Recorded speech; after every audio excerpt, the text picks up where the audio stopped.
the White Enderman. This mythical creature has a very unique story, but to truly understand it, you must first understand the legend of the ancient Enderman.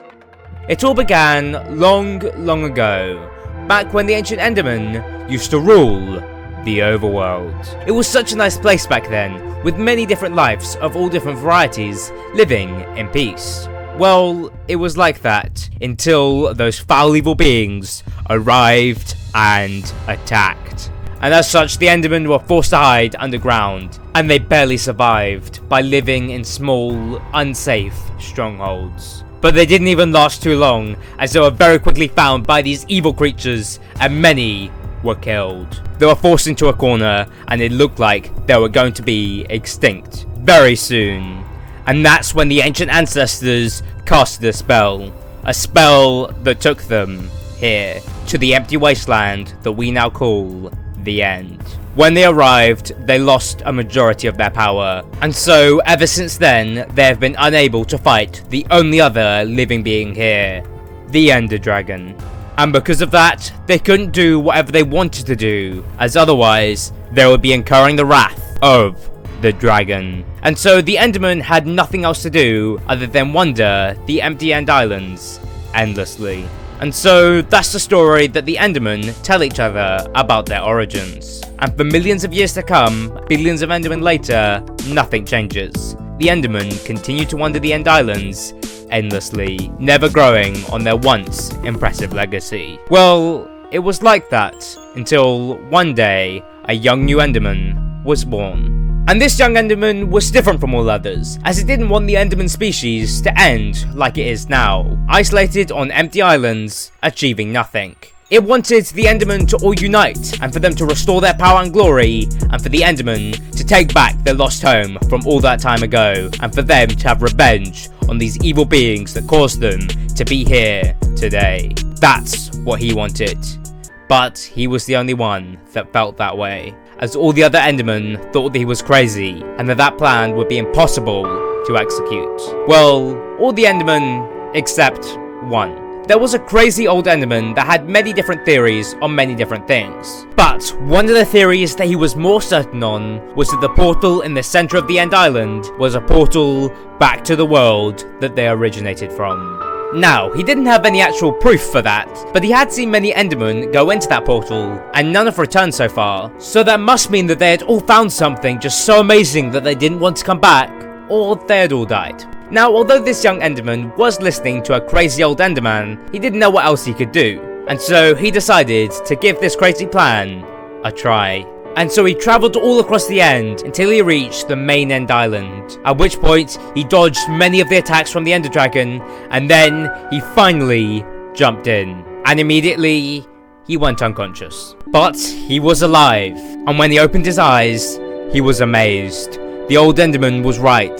This portal did take you to another world, and this world was amazing. And so the Enderman ran outside and was stunned to see this lush world with different landscapes and animals and even a different sky. It was so different to the End, and all of this had been hidden from them for thousands of millennia. He felt like he needed to show the other Endermen the wonders of this world, but first he had a mission to do. Get rid of all those evil beings that banished the Enderman from this amazing world. And so he started to run, searching for these beasts. However, very quickly he found himself distracted as he encountered all these new life forms that he had never seen before, and he would just stand there staring at them for hours, amazed at what he saw. But he knew he couldn't stay distracted for too long, as after all he did have a battle to fight first. And so he kept on running and running, looking for these evil beings that he's been told so much about. But by the end of the day, he hadn't found them yet, and now it was starting to turn into night. Now, that might sound normal to most, but for this young Enderman, it was the first time he ever saw a change in the sky. As in the end, the sky just remains static, and so he stood there, just staring at the sun as it disappeared into the horizon. However, it probably wasn't the greatest idea for a creature that had spent its entire life in the dark to be staring at the brightest light source in the entire world. And that's because his eyes began to melt. But luckily, not all of it. just the purple outer casing that had allowed the ancient endermen to see in the extreme darkness of the end. And now with that purple casting melted away, the endermen's true eyes were revealed, and they were green, just like the ancient ancestors that once lived here. But regardless of his green eyes, it was now night, and he was about to experience something even stranger: the undead rising. At first, he was terrified, but very quickly he calmed down, as they all just walked around him, as they really didn't care about him.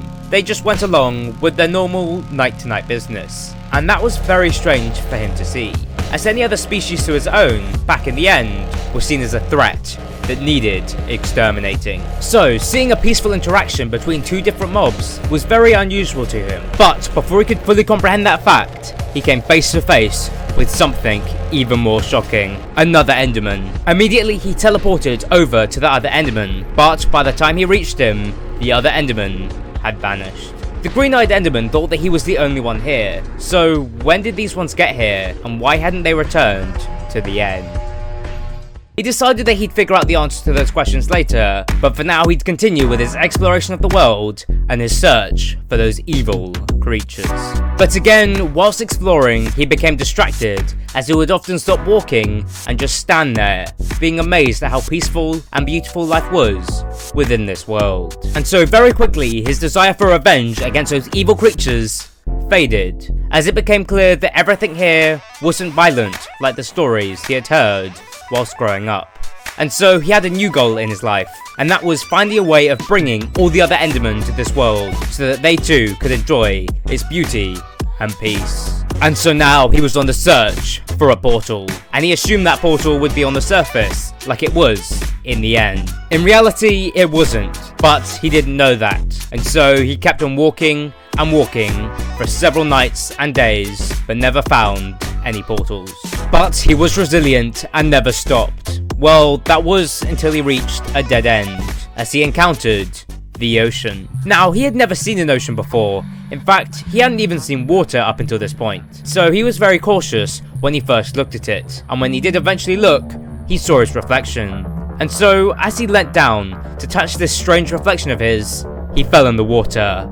That was a lethal mistake. Instantly, he started to burn and burn as he desperately tried to get out. He was in immense pain, but luckily, before he died, he was able to teleport away. And then he just stood there, his entire body burned by the water. Now, luckily, his skin was able to regrow very quickly, but the damage had been done. And so now, all he had was a thin, white skin, bleached white from all the bone that was barely covering. And so this brave young enderman had become the White Enderman, and he was very lucky to have survived that ordeal. But as he sat there staring into the water, he had a strange sensation. He felt almost as if he was being watched. And so as he turned his head, there he was, the Steve, just staring at him with his sword drawn. The Steve looked terrified at what he was seeing. He had never seen a White Enderman in all of his years of exploring. He wasn't sure if this was a threat or not, but just to be safe, he attacked first. The White Enderman was scared. He didn't want to hurt this player, but he also didn't want to be hurt himself, and so he teleported away. But the player followed him and attacked again. The White Enderman was scared for his life, and so not knowing what to do, he closed his eyes and hit back. But when he eventually opened his eyes from shaking so much, he saw what he had done. He had just killed the Steve. He didn't mean to do that, he only meant to protect himself, but it was too late. The damage had already been done. And so very quickly, word spread of an evil White Enderman and how he was a brutal and vicious being sent to kill the player. But when he heard that, he was very angry, as he wasn't a vicious creature, he was just trying to survive an unwarranted attack. But no one believed his side of the story.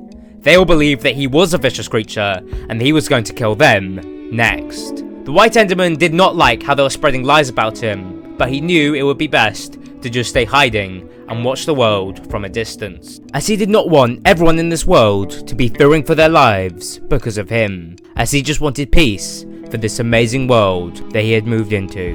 But very quickly, that attitude would change for the White Enderman, as every time he was spotted, he was the victim of an attack. Enough was enough for the White Enderman. He was going to show them viciousness and brutality. And so he began emerging from the shadows, killing off villagers, mansions, any and all life that tried to attack him in the past. And he was brutal in his spree of violence. He never really planned on being like this after he saw how peaceful this world was. But after they stopped showing him peace, he did the same. But this violent rampage of the White Enderman all came to an end on one winter night. He was making his way to a village when he was suddenly ambushed by a group of endermen and attacked. He blacked out. When he was eventually awoken, he was in a prison cell in a stronghold. He wanted to teleport away, but couldn't. He wanted to mine out, but couldn't.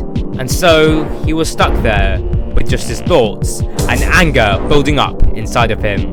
He wanted to be violent. He wanted to go out there and attack even more villagers. But then he had a sudden moment of realization. He had become the vicious creature he had come to originally take revenge on. He was the problem. He was the evil one. And so it was at that moment that he calmed down and he realized he could just open the front door. And this place reminded him of something that he had heard in legends whilst growing up. But before he could properly explore this place, his world began to shake, and then... And to find out what happens next to the White Enderman and the rest of the world that he was in, you'll need to watch this video.